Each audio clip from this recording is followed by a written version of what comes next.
bloque de Pfeiffer y Lettieri, y hacia el final vamos a trabajar un poquitito con el artículo de Hobson, pero que en general apuntan a lo mismo.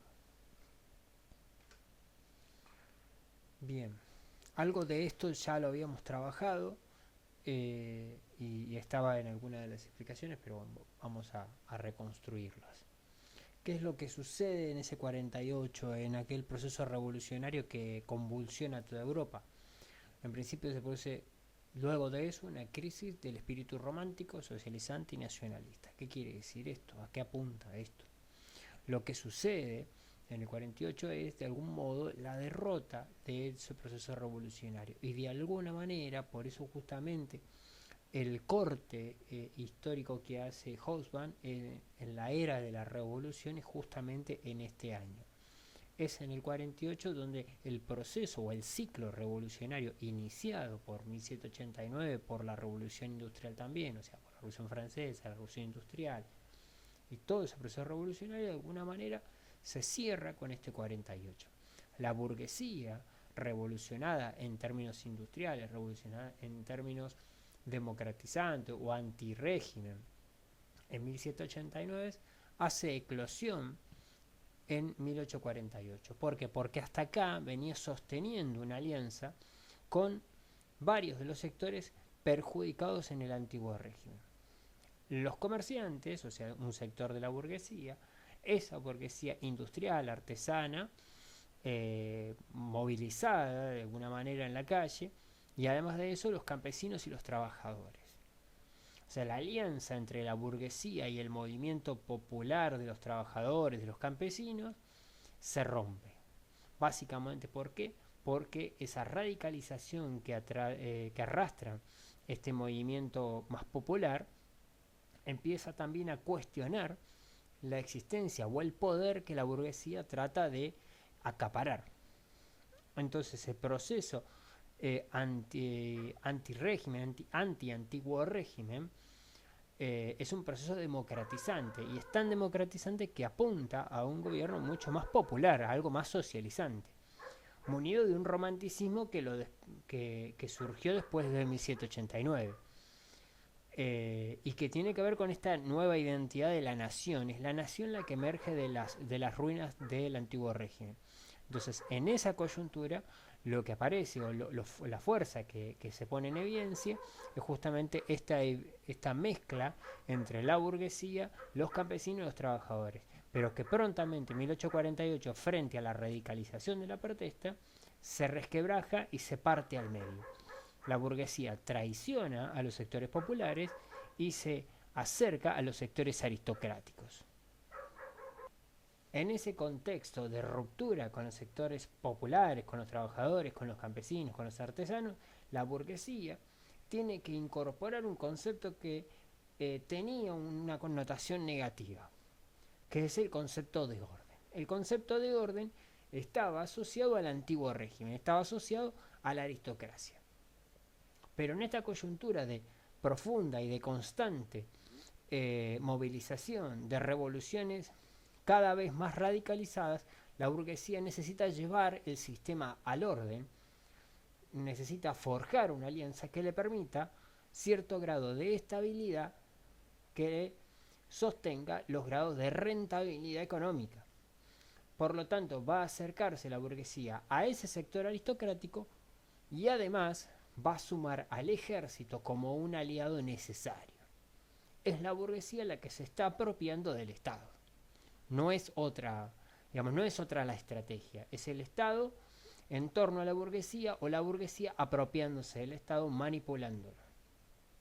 El balance, dice, era una aristocracia debilitada, ¿sí?, pero en el poder, y como estaba en el poder, acepta unas monarquías parlamentarias. Aparecen monarquías parlamentarias, donde la aristocracia conserva el poder, pero es un poder que básicamente es casi simbólico, porque el poder real lo tiene la burguesía, no la aristocracia. Los parlamentos van a ser el espacio de participación, van a ser esta innovación que va a ser resultado del proceso revolucionario, de alguna manera el establecimiento como una institución del sufragio censitario, o sea, un sufragio dirigido particularmente al propietario, al que tiene una propiedad y que paga renta y por lo tanto tiene derecho a votar. Y otra cosa que resulta de este balance de época es justamente constituciones escritas. Así como nosotros conocemos nuestra Constitución Nacional, en este momento se instala la necesidad de la presencia de una Constitución escrita y no de una multiplicidad de acuerdos que podrían ser o no. ¿Qué sucede en Francia? Francia siempre es el caso por excelencia revolucionario.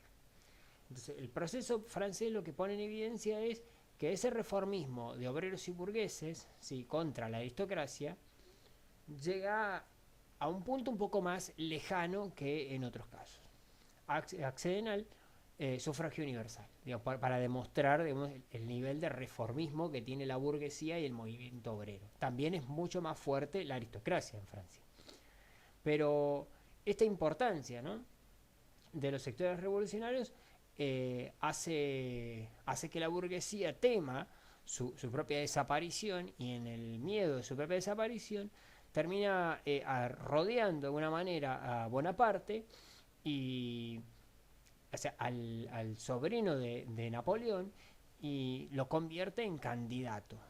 El mismo candidato que elegido presidente va a rápidamente limitar las libertades individuales, las mismas libertades individuales que eran una victoria de la burguesía. Eran lo que reclamaba la burguesía. Pero la burguesía necesita, como ya decimos, esa búsqueda del orden que solo se la puede ofrecer un Bonaparte. Entonces, en Francia, el poder ejecutivo queda a cargo de este presidente príncipe. Hay una asamblea que hace la función de legislativa, de parlamento, y además de constituyente. O sea, hace las dos cosas: vota las leyes, pero además escribe la Constitución y registra que la Constitución se esté respetando.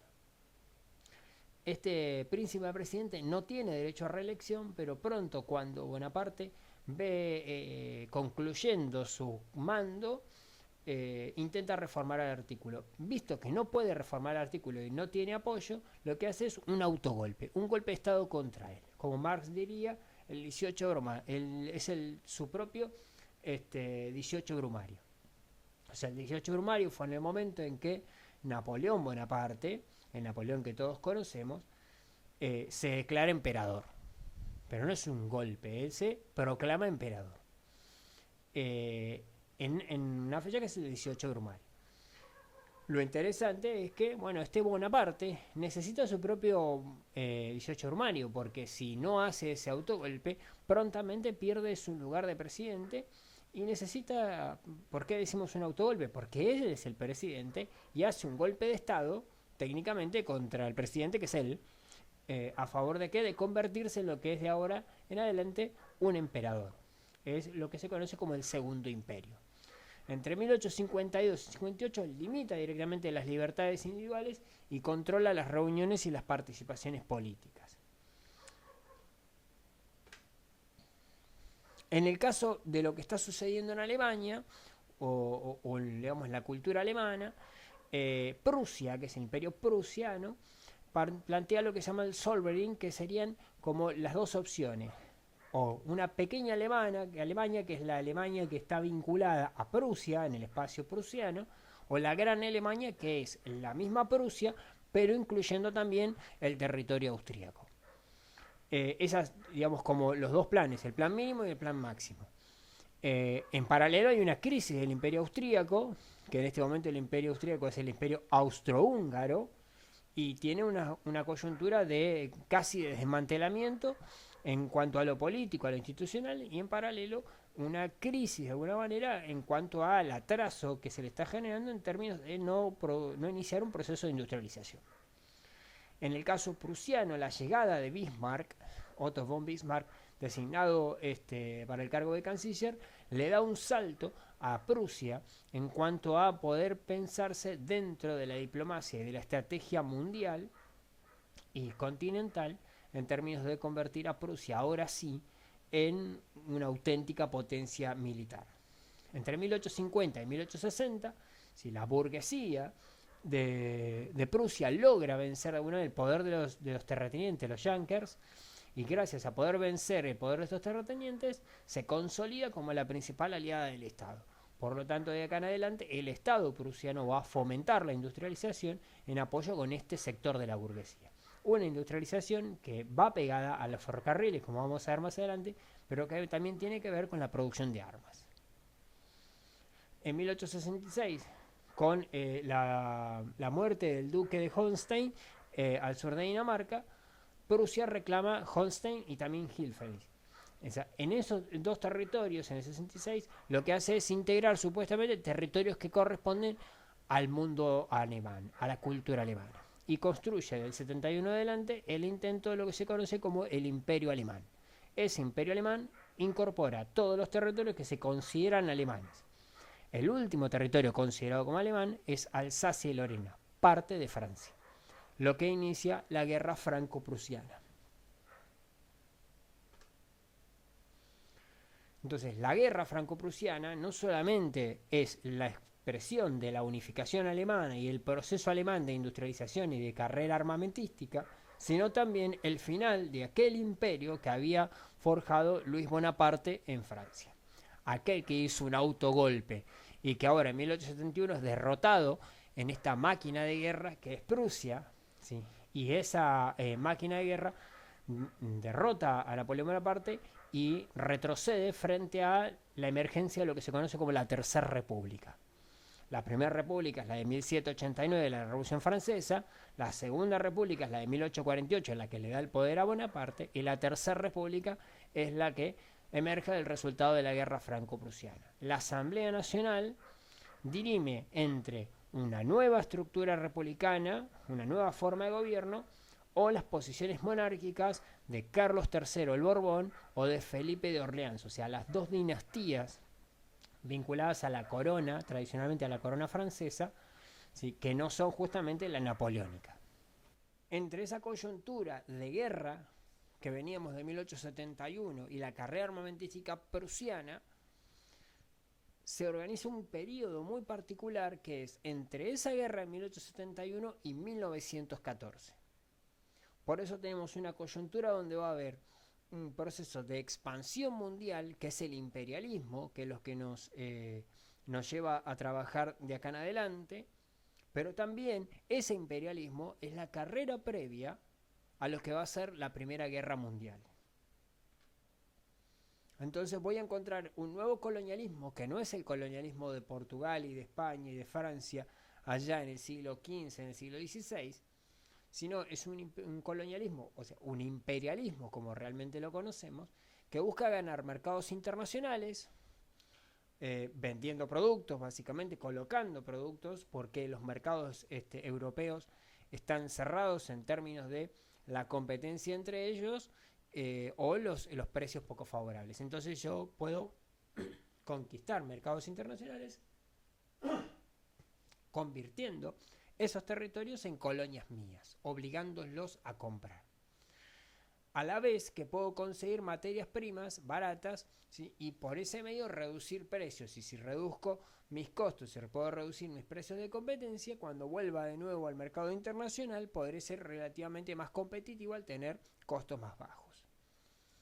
Entonces, el imperialismo, mientras tanto, le asegura un control social al interior de la propia sociedad, porque emerge esta lógica del culto del prestigio nacional. Entonces, las grandes potencias, para ser potencias imperialistas, necesitan tener sus colonias. Entonces, de esa manera, el nacionalismo va, de alguna manera, tapando con un velo todos los conflictos sociales que existían. O sea, la mejor manera para frenar al movimiento obrero cada vez más organizado es construir esta lógica nacionalista, también llamada chauvinista, ¿sí?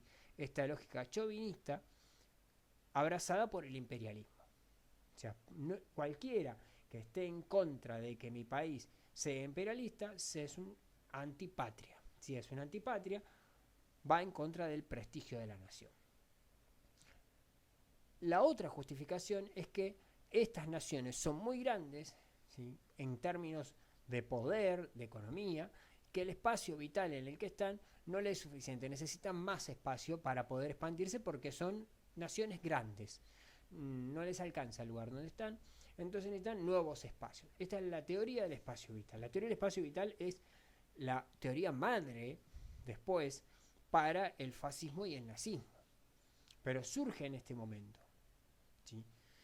Recordemos que el partido nazi, Nacional Socialista Alemán, se funda en 1890, pero se funda en paralelo al sionismo judío en Alemania. O sea, el propio nacionalismo judío que después va a gobernar, hoy va a gobernar Israel, y que todos los días convierte masacres en Palestina, es de alguna manera contemporáneo y casi mellizo al nazismo, que no nace nazi, vamos a recordarlo, el nacionalsocialismo alemán no nace nazi, no nace racista, no nace xenófobo, nace con otra lógica, nace, si se quiere, nacionalista y con lógicas socialistas, una especie de socialismo bien de Estado, bien marcado, con un tinte de fuerte nacionalismo, o sea, influido por esta lógica del culto del prestigio nacional, pero también influido por la fuerza de la ideología comunista, donde es tierra de, obviamente, de Carlos Marx. En esta coyuntura, lo que voy a tener es una emergencia de sistema de alianzas. Surgen dos bloques bien fuertes, esos dos bloques bien fuertes también tienen que ver con la injerencia diplomática de un sujeto que ya nombramos, que es Otto von Bismarck, que es el que va a lograr trabar alianzas y evitar por ese medio una guerra posible entre cualquiera de las potencias. Cada vez que mi potencia rival se alía con algo, yo genero una alianza por mi parte con otro para que esa alianza rival no intente amenazar mi territorio o mis intereses. En paralelo, nos podríamos preguntar si no se produce una regionalización del mundo, la primera regionalización del mundo. Por un lado tenemos la Commonwealth, que es la comunidad de todos las colonias, ex colonias y territorios de Gran Bretaña.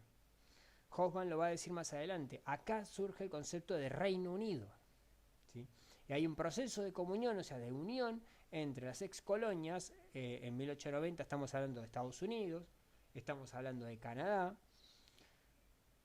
y las colonias, Sudáfrica, Australia, ¿sí? O sea, todos los que todavía son colonias, la India, Pakistán, forman todos una misma lógica de comunidad, más allá del imperio en sí, o sea, los que todavía le dependen. O sea, puedo ser dependiente o no dependiente del imperio, pero formo parte de la Commonwealth.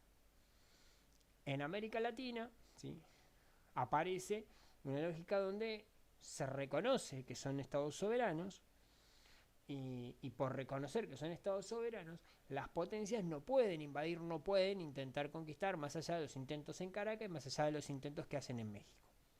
En general no tocan, intentan no tocar territorios, y en el intento de no tocar territorios generan lo que se conoce como áreas de influencia, espacios donde alguna potencia tiene más injerencia que otra. El caso argentino, básicamente la relación con Inglaterra. Entonces, el caso brasileño, en ese momento, en principio, una fuerte relación con Francia, igual que el caso durante un tiempo Perú. Durante otro tiempo Perú va a estar más cercano al caso inglés. Las injerencias se dan igual, o sea, no podemos evitar recordar que las injerencias se van a dar.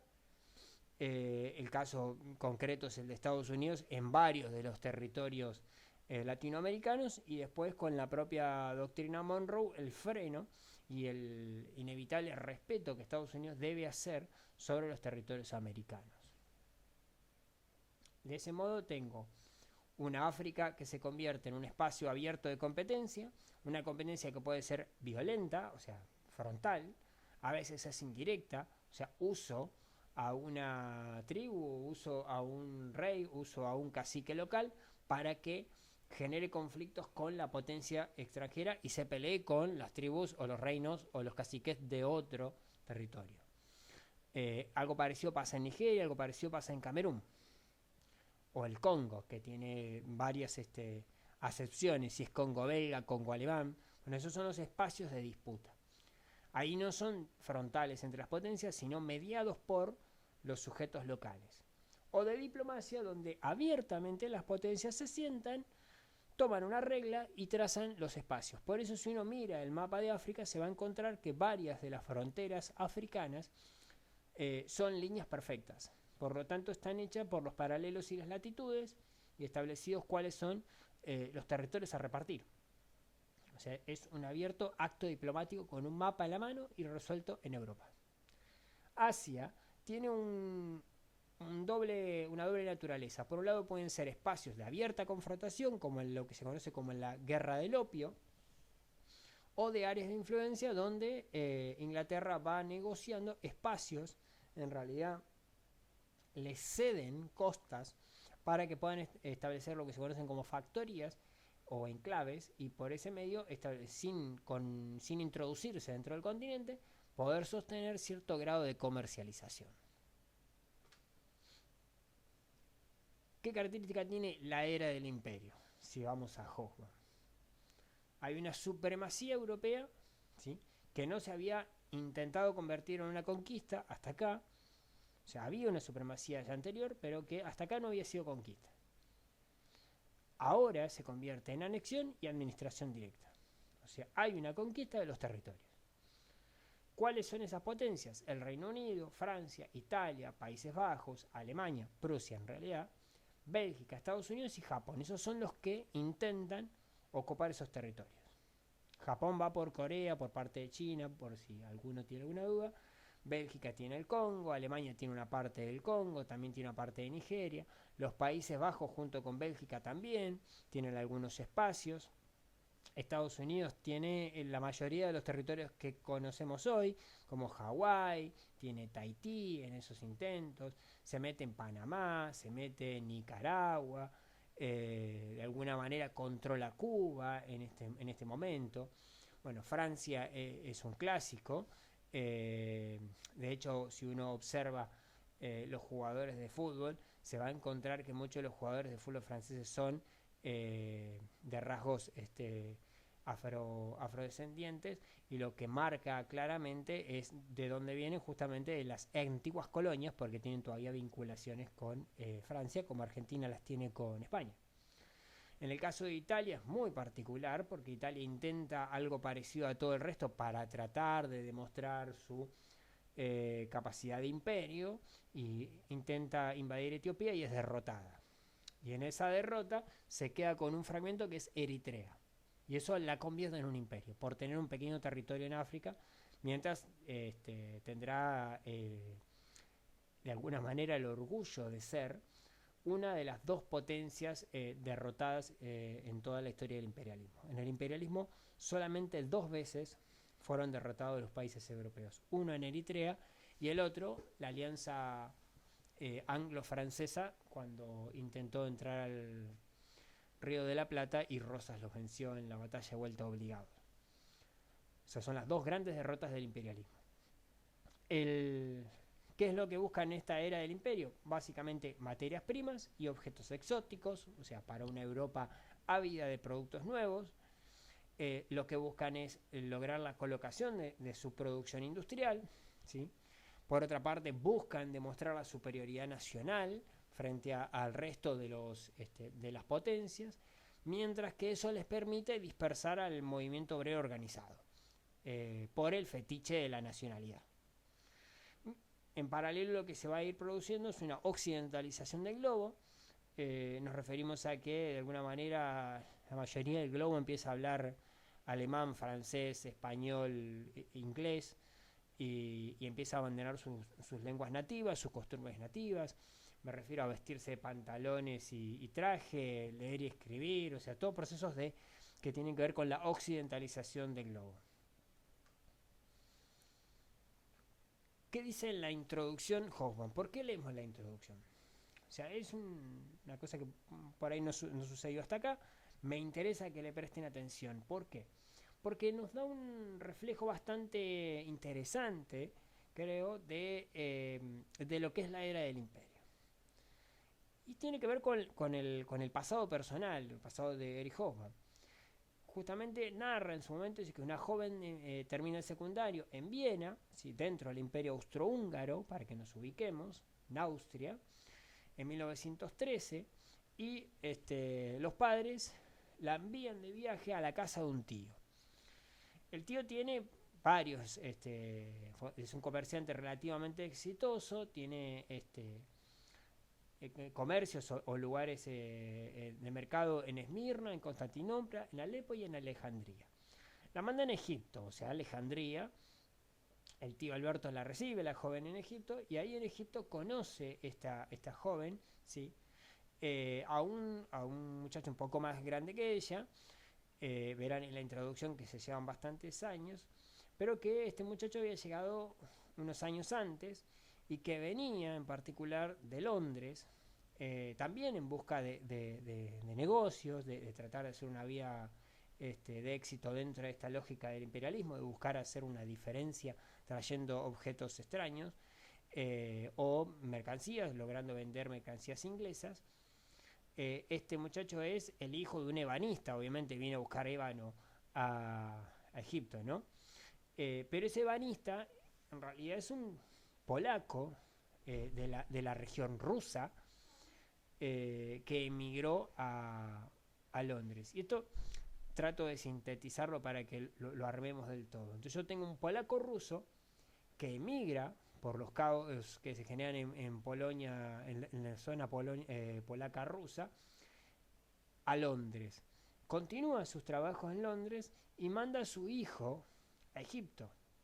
Por el otro lado está esta chica que se acaba de terminar el secundario, que nació en Austria-Hungría, en particular en la zona de Viena, y la mandan a Egipto a la casa de un tío que es comerciante. Eso me permite la integración. Lo interesante es que el otro tío de esta chica está en Brasil también haciendo negocios comerciales. Eso me demuestra la trascendencia de cómo las familias han integrado el globo en un mundo en el cual viajar es mucho más económico que hoy. Los sujetos van y vienen. Aparte de algo interesante, casi no existen formas parecidas a lo que nosotros conocemos como pasaporte. Lo que existe es un papel más parecido a una visa, donde a mí me firman para poder salir y llego al otro lugar y me piden ese papel que declara que sí, que nací en tal lugar y que voy a tal lugar. Es más parecido al papel de la visa que a un pasaporte. Entonces las personas van y vienen, el comercio fluye en todos los sentidos y hay una búsqueda de un mundo nuevo, que es justamente lo que creo que lo que se trasluce de esa introducción. Es un mundo integrado por el comercio y las personas tienen una libre movilidad dentro del espacio. Es como casi la última época de esta libre movilidad. Por último, una cosa que nos interesa, que existe una diferencia entre la historia y la memoria. Eso se refiere básicamente a que la historia es una disciplina, una ciencia de alguna manera, y la memoria es ese espacio de los recuerdos personales, que uno debe tratar de retirarle las subjetividades para poder insertarlo dentro de la historia. ¿A qué se refiere? A que esta joven y ese joven son sus padres, y aquel es el tío abuelo de Hobsbawm. Todo eso que forma parte de la memoria, del recuerdo familiar, también es parte de la historia, es íntegra de la historia, pero uno debe separarla de los sentimientos para poder entender y poder trabajar en lo que él llama ese espacio de sombras.